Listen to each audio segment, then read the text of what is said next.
Sekarang Anda kuliah di tempat di mana persenjataan mutakhir itu Anda kuasai. Kan gitu. Nah, zaman biyen gini, sebelum kita ngomong tingkat-tingkat peperangan, ya, tingkat medan perang, kita nyetil dulu. Kalau zaman Fir'aun, itu yang dibunuh adalah bayi laki-laki, ya Mas ya. Sekarang yang dibunuh adalah kelelakian. Oke?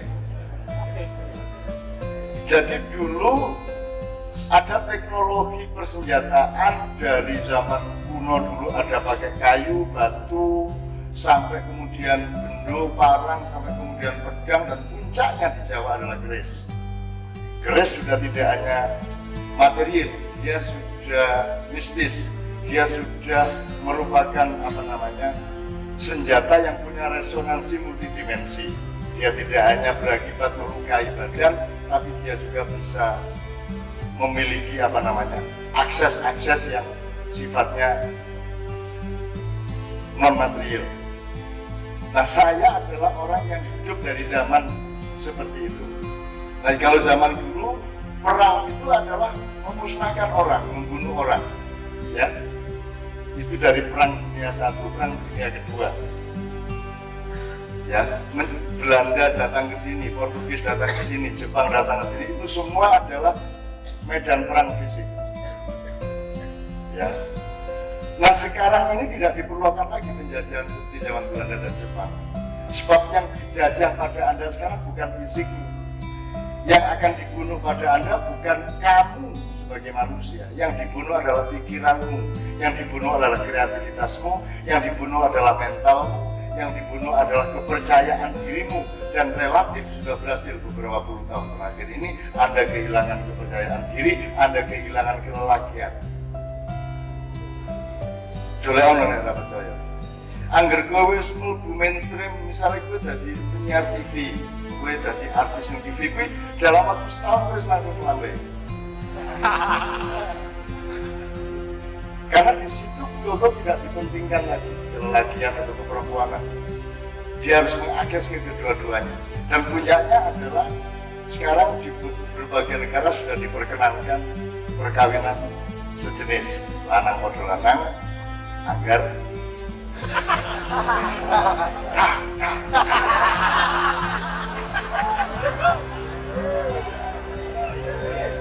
wedok model wedok.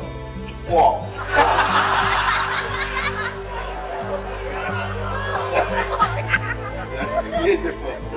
Asli bayangin we angel tuh ya. Jadi sampai fisik dan materinya pun sudah dihilangkan gendernya, dihilangkan zakarin wa unsa, zakarin wa unsa.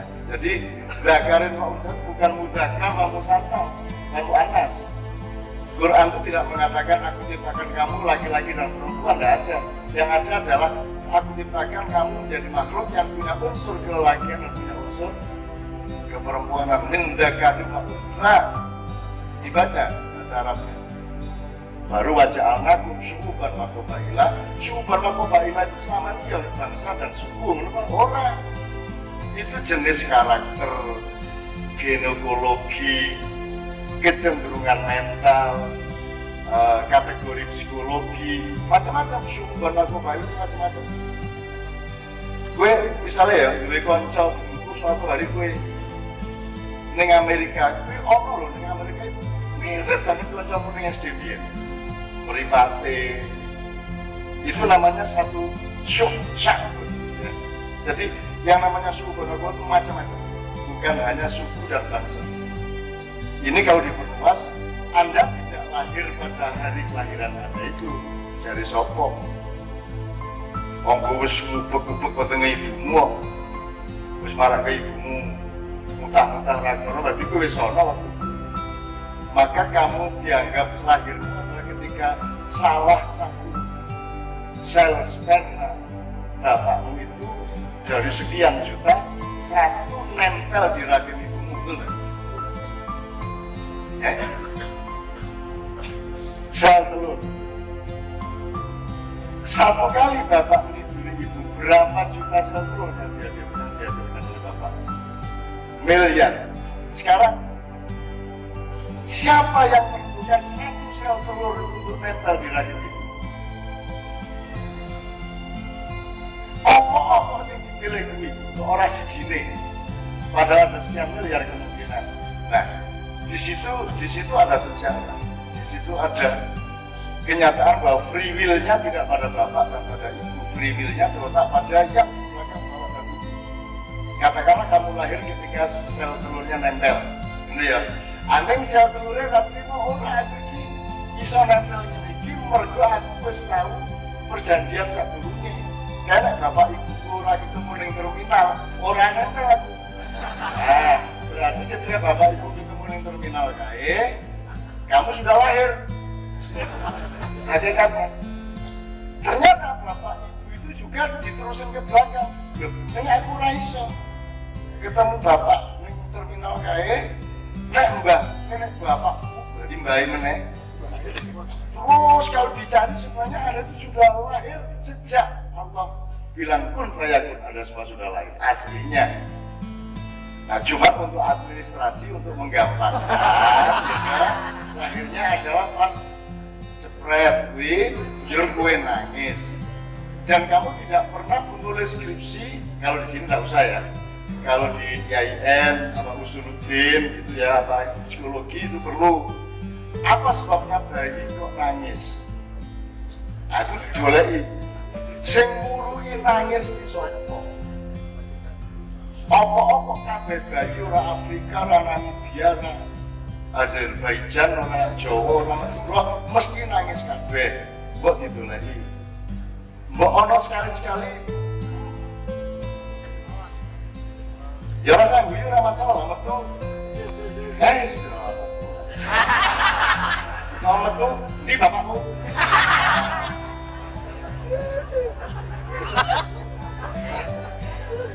Jadi betapa ada subjek besar di belakang itu semua kan teman-teman sekalian ya, ada subjek besar. Jadi ini saja kalau kita cari kita akan mendapatkan kesadaran dan kenikmatan hidup yang luar biasa. Saya tidak akan meneruskan ini secara lebih mendalam, tapi untuk kita ngomong mengenai persenjataan komunikasi yang Anda pelajari ini kan amikom senjata apa? Sekolah tinggi. Oke, jadi Anda sekarang sudah punya persenjataan yang paling dibutuhkan hari ini dan masa depan. Sementara saya orang tua ini dulu senjatanya bukan itu, dan saya bukan orang yang bisa berperang di zaman ini gitu loh. Sekarang Anda yang harus menggantikan peperangan dan Anda tidak bisa mengelak dari peperangan itu. Oke. Ini ada kopi, saya kira tidak fair kalau tidak ada.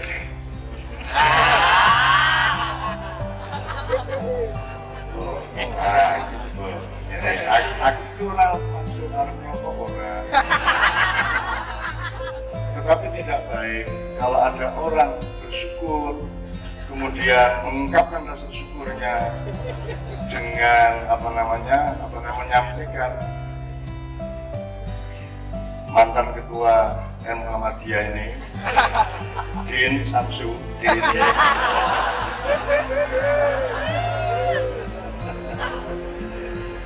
Jadi nanti saya bilang sama Allah, ya Allah, aku tidak punya niat merokok, ya Allah. Tapi kalau aku tidak melakukannya, aku menyakiti hati orang yang memberiku rokok tadi, ya.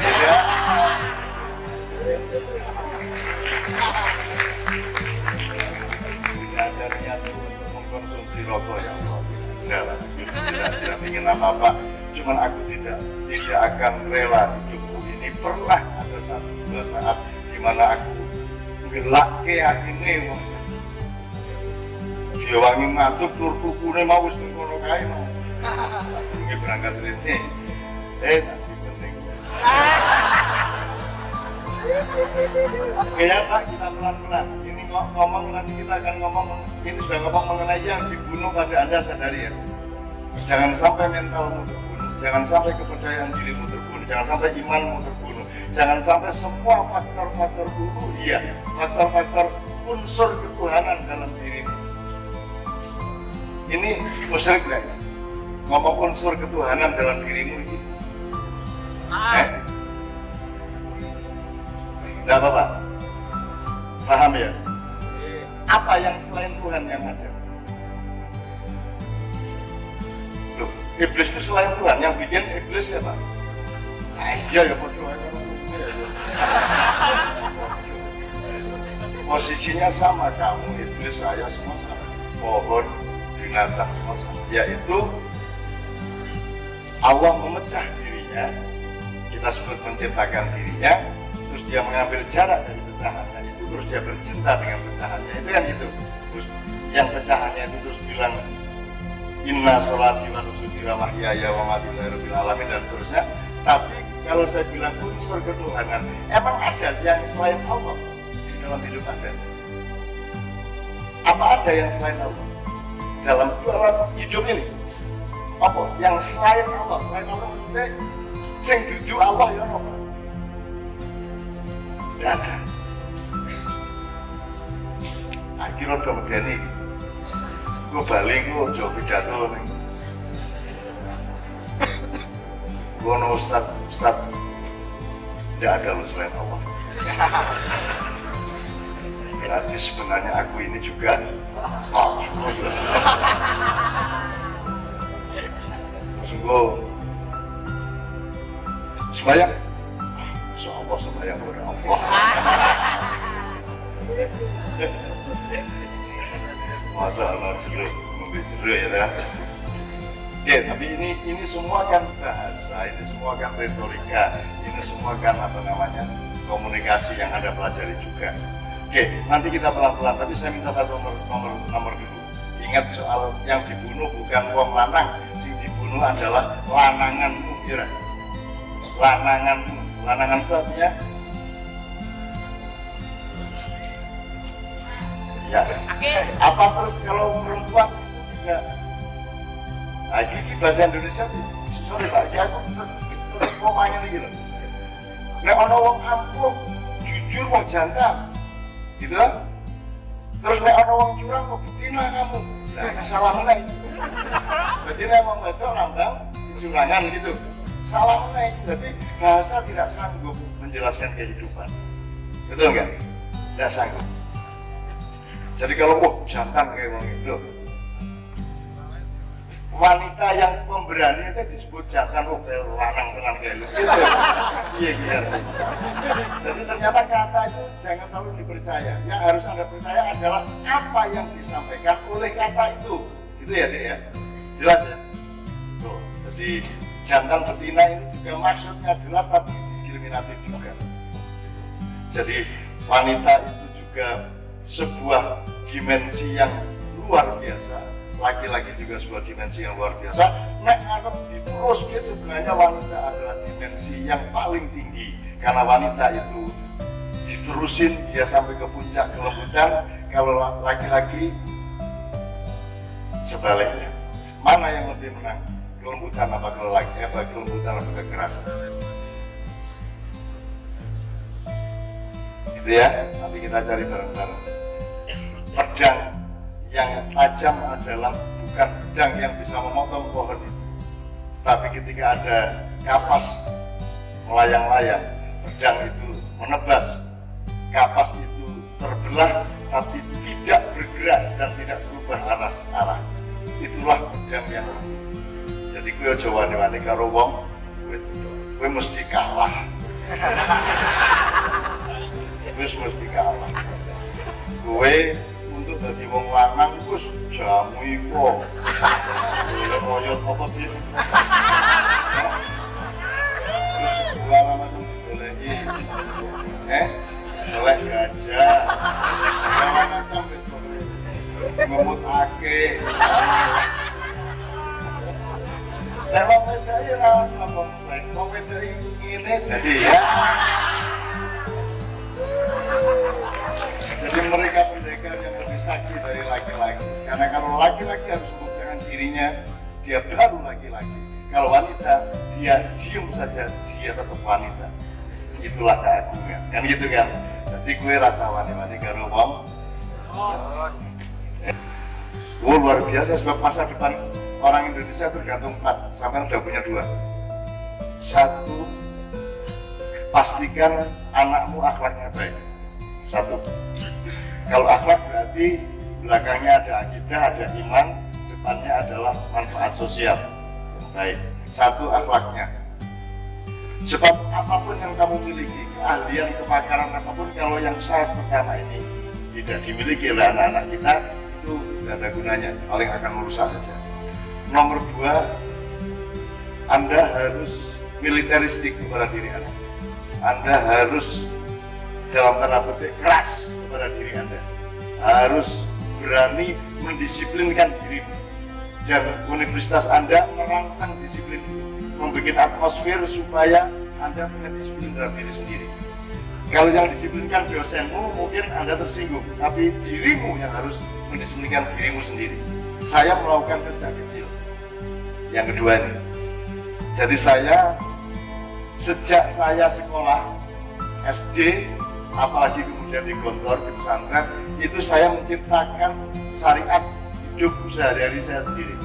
Jadi saya poso dewe, tirakat dewe, membatasi diri sendiri, mendisiplinkan diri saya sendiri, dan itu dalam tanda petik yang membuat saya bisa kemudian memiliki energi seperti tidak terbatas, gitu ya. Karena sejak kecil saya militeristik kepada diri saya sendiri. Itu ceritanya jauh oke. Pokoknya nomor 2, kalau Anda tidak berani militer kepada dirimu sendiri, kamu juga tidak punya masa depan yang bermanfaat besar bagi bangsa dan agamamu. Nomor 3, Anda harus punya kebiasaan akuntansi, kebiasaan muhasabah, kebiasaan menghitung dirimu dan masa depan bangsamu, umat manusia dan masa depan. Jadi kudu duwe akuntansi. Nah, bahasa Islamnya ya muhasabah. Jadi mulanya di sini kan sudah ada manajemen komunikasi. Sudah ada teknis komunikasi, apalagi Pak? Betul Pak? Manajemen informatika. Tujuannya adalah komunikasi global, seterusnya. Jadi manajemen itu kalau bisa tidak hanya manajemen intrinsik atau internal, tapi juga eksternal dan mondial. Artinya jangan lupa polisinya Google beda dengan polisinya Apple. Itu bagian dari politik manajemen dan manajemen politik. Polisinya Bill Gates beda sama polisinya Steve Jobs.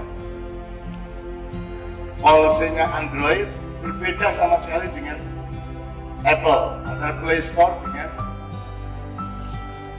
dengan apa ya? App Store sama App Store dengan itu harus kita pelajari di sini karena suatu hari Anda akan menjadi pemimpin dari seluruh kemungkinan masa depan itu. Ini yang ketiga, muhasabah. Yang nomor 4, IT. Jangan punya anak, jangan punya lingkungan, jangan punya adik yang tidak bisa mengakses dirinya ke IT. Syukur menguasai IT. Syukur Anda bukan hanya konsumen dari IT, tapi Anda adalah kreator di bidang IT. Sebab selama ini yang disebut teknologi informasi itu, kita menyangka kita ini orang sudah sangat modern, padahal kita ini masih konsumtif. Kita belum menjadi fa'il, kita masih menjadi maf'ul di dalam dunia informatika tadi itu. Sekarang saya tanya, Anda membuat berita atau membaca berita? Dua-duanya? Oke. Berapa persen kamu membuat, berapa persen kamu membaca?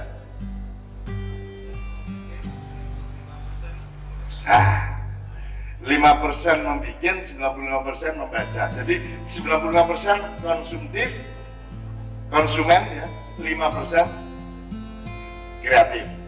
Suatu hari Anda mengendalikan pikiran orang sedunia dan Anda sudah ngerti tekniknya, sudah ngerti caranya, sudah ngerti manajemen manajemen teknologinya, tetapi kita semua belum sampai kepada tingkat di mana kita bisa mengendalikan dunia.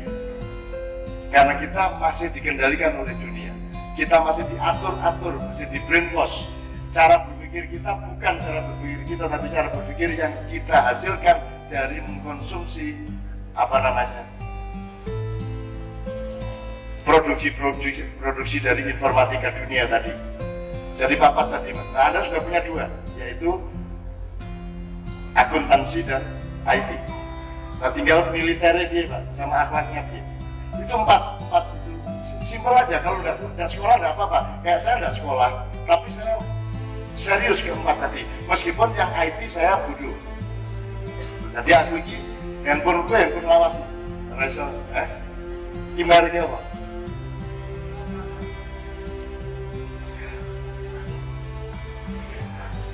Apa? Nah, itu barang lawas banget ini. Setahun nggak orang. Nah, lawas banget nih kulak gue ngerti. Hanya rokok yang apa nih kulak ngerti. Aku banyak nggak kayak gini. Aku ini suka jin, Fred.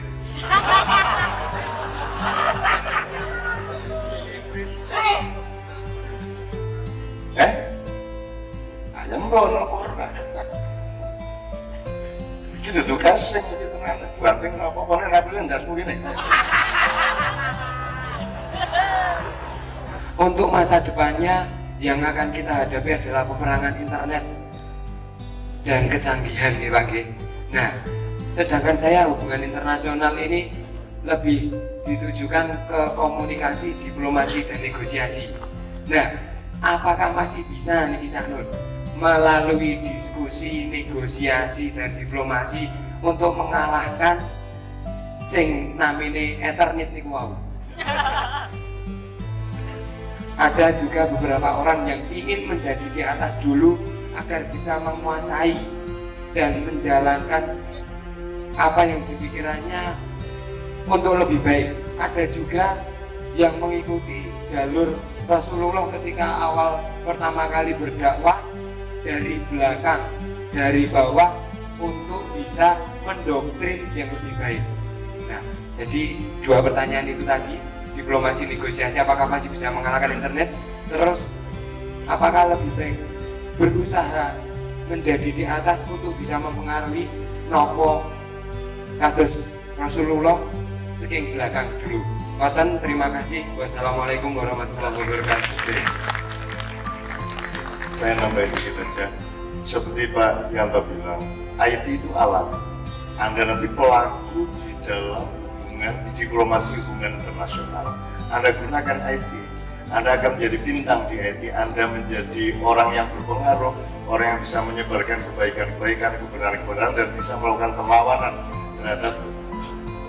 terhadap Anda tahu kan di IT itu kan ada yang infiltrasi ke otaknya anak-anak lewat gambar tertentu, simbol tertentu di film-film kartun dan seterusnya. Cara berpikir tertentu, jadi itu Anda harus amati betul. Jadi kalau di medan pertama mengerti medan, nomor 2 mengerti cuaca, nomor 4 mengerti kekuatanmu dan persenjataanmu, nomor 4 mengerti kekuatan lawan dan persenjataan lawan. Kan gitu. Nah di wilayah IT itu kan salah satu kekuatan, tapi IT juga salah satu ancaman. Karena kamu sedang berada di medan perang balago, di medan perang apa namanya kata-kata, kalimat dan strategi karena kamu di hubungan internasional. Di Indonesia kita sangat lemah sampai hari ini soal itu. Padahal kita sebenarnya ahli soal itu. Ya. Jadi gunakan IT sebaik-baiknya malahan. Justru kalau ini, jadi Pak Yanto, jika di biro di tempat kayak itu ada bahan banyak sekali kami tidak mampu karena tiap hari harus keliling. Kami punya sangat bahan, jadi kalau kamu kan di biro, kamu punya banyak bahan. Jadi kita pementasan zaman dulu, omongan saya, audio, video, teks, semua banyak sekali, tapi kita tidak mampu meng-ID-kannya semaksimal yang seharusnya. Sudah ada caknur.com ada, tetapi kita masih punya sangat banyak sekali bahan-bahan yang sebenarnya bisa dipakai untuk membantu mesiu-mesiu dan persenjataan perang IT kita. Oke, kira-kira gitu deh. Jadi tidak ada masalah, itu Anda gunakan aja. Yang kedua tadi apa? Yang kedua caranya. Kan, ini tadi apakah masih bisa melalui jalur diplomasi dan negosiasi. Nah, terus yang kedua caranya dari diplomasi negosiasi ini untuk bisa buatan mengungguli. Paling tidak masih bisa mengalahkan doktrin saking internet Pak. Nggak ada internet itu cuma alat, Anda tinggal nunggangin internet, gitu Pak. Anda tinggal nunggangin internet. Makanya kuasailah yang Anda tunggangi. Sebelum Anda naik kuda, kudanya akan gini-gini. Tapi kalau Anda sudah kuasai kuda, kuda akan ikut Anda. Itu Mas. Ya, terima kasih. Yang jelas saya bukan ahli di hubungan internasional. Saya ahlinya di hubungan dengan istri saya. Jadi kalau jawabannya salah ya mohon maaf ya. Tetapi yang jelas namanya IT itu kan alat ya.